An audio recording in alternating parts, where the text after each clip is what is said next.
ওর সমস্যা কি জানো? দুনিয়া সম্বন্ধে ওর আইডিয়া নাই। কারণ কেমনে থাকবে? আমি তো মাথায় রাখি নাই তারে ও কোনে খাবে, মাটিতে রাখি নাই তাকে পিঁপড়ায় খাবে। তাকে এইভাবে মানুষ করছি। কখনো ছেলে মেয়েকে একা মানুষ করতে নাই, সব কিছু একা পাইছে তো এর জন্য শেয়ারিংটাও বোঝে না। তো ওই নেহাকে শেয়ার করতে পারতেছে না, এটাই হয়েছে মূলত কারণ। কিন্তু আমি সেটা বুঝি, কিন্তু এটাও বোঝে না। ওর কাছে পরের বউ এটা করছে, অমুকের বউ এটা করে নাই।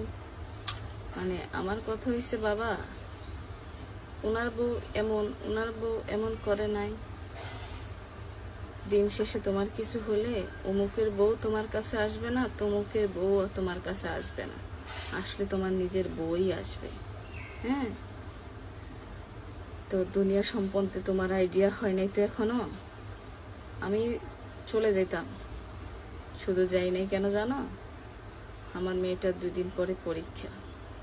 কারণ আমার মেয়েটারে আমি যখন বুকে নিয়ে নিছি না, তখন আমার মেয়ে হিসেবেই নিছি, ছেলের বউ হিসেবে নেই নেই। ছেলের বউ হিসেবে নিলে ওর সাথে আমার অনেক ঝগড়া হতো।